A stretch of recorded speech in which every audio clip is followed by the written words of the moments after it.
What are the 5 reasons that you won't give up when life catches you on the blind side?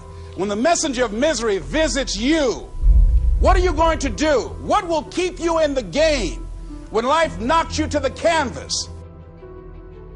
Life's going to punch you right in the face. Life's going to fire you over and over again. You're going to be told you're not good enough. Your faith is going to be tested. Your family's going to look you in the eye and say, how do we get health insurance the next month? I don't know. But I know we're going to make it. You know who's going to bail you out? You know who's going to come and rescue you? You know who's going to come and save the day? No one. No one's going to come and do it for you. You're going to have to do it all yourself.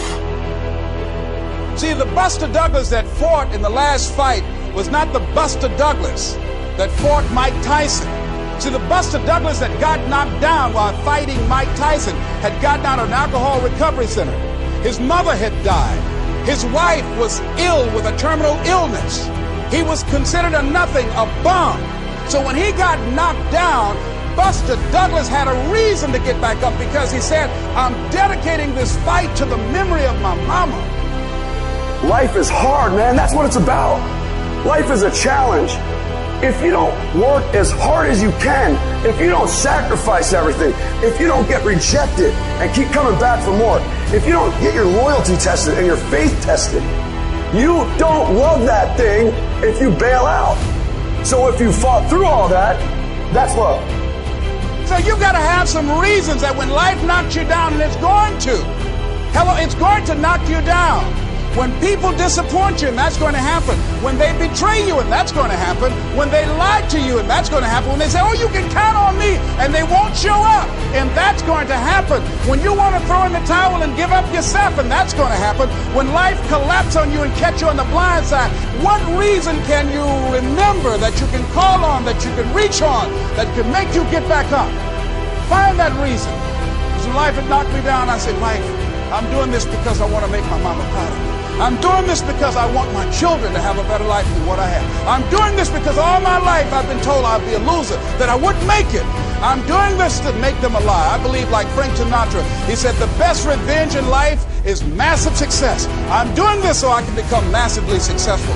And with that kind of courage, with that kind of affirmation and reason to empower me, I got a saying that when life knocks you down, try and land on your back, because if you can look up, you can get up. Of your sanity is socially distributed. And what I mean by that is, well, let's say that you know how to behave. You're well socialized. You can play with others. Now, I said already in this conversation, if you didn't learn to play with others between the time you were 2 and 4, you will never learn. And psychologists have beat their heads against the wall trying to rehabilitate antisocial children. They can't do it after the age of 4. Is that because areas of the brain just don't develop? Well, it seems to be partly because the kids fall farther and farther behind. So let's say you make the leap from egocentric dependence on your mother at 2 and 3 to immersion in a peer group. Well, then you pick peers that are at your same developmental level, and you chase each other up the developmental ladder. And the longer you're out of that, the farther you fall behind. And so, you know, kids, 5-year-old kids might come across another 5-year-old kid who tends to cry too much if they don't get their way. And they'll say, we don't want to play with the baby. And what they're saying is, we have to find someone who's at our developmental level, shares our developmental horizon, so that we can mutually scaffold our further development. Now, they're not going to say that, obviously, but that's the situation. And kids test each other out when they first meet. So do adults. Game. Can you play? Are you playing at the same level as me? I'm playing my game at the level that will further my development. Can you play along with me? If not, well, maybe you're lower in status and I can pull you up as a mentor. Maybe you're higher in status and I can learn from you. But if you're a peer, we can play together. Anyways, if you're acceptable to your peers and you behave well, they'll accept you. And then they tell you all the time if you're acting appropriately. You know, if your jokes are funny, if you're dominating the conversation, if you're bringing something of value to the table. And all you have to do is pay attention to the social cues, and you'll keep yourself regulated. And at the end of the day, you're going to get what you focus on. They're both true. This is both the most amazing time that's ever happened ever in recorded history.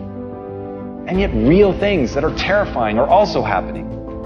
But where you put your energy, where you put your attention, where you put your focus is going to determine what you see. And that is the most fascinating and the most important thing you have to understand about the way that your mind works. You get what you focus on. If you focus on the things that are bad, they will become real. They will become exaggerated. They will begin to monopolize your thoughts. You'll see them everywhere.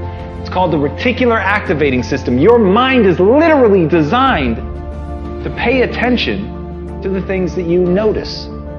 Once you notice a certain car, you see it everywhere. Once you notice a certain dog, you see it everywhere. Once you hear a certain name for the first time, suddenly you realize that that name has been all around you this entire time. But now that you're focusing on it, now that you're looking for it, it is everywhere. So whatever you look for, it's going to be everywhere. If you look for the negative, it'll be there. But if you look for the positive, it will overwhelm you.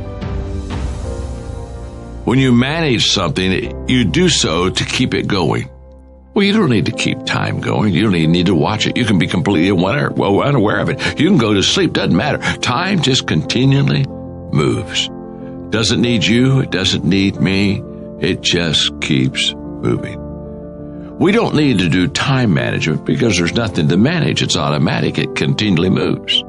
What we need to do is priority management. With the time that is continually slipping away from us, we need to manage our priorities to maximize the time we have. So don't manage your time, maximize your time. How? By doing the things that are the most important to do at that moment. Make every day your masterpiece.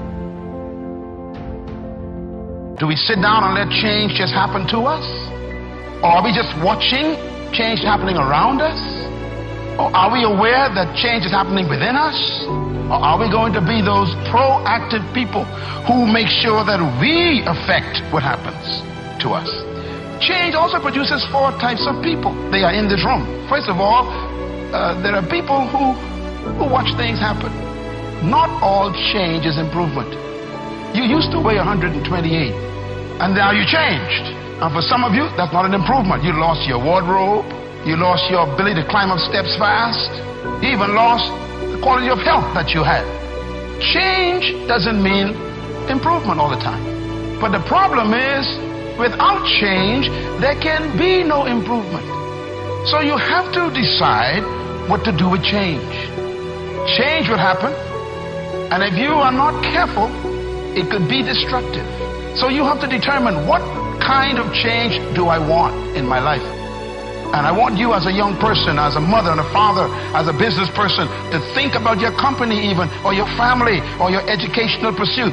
What kind of classes do you want to take in college this year? What kind of grades do you want? What kind of relationships you want to have in your life? Who do you want to drop and who do you want to pick up in your relationships? What kind of people do you want to associate with? Where do you want to travel that you've never been? What are the books you need to read you never read before? The changes come with choices. So what kind of person are you?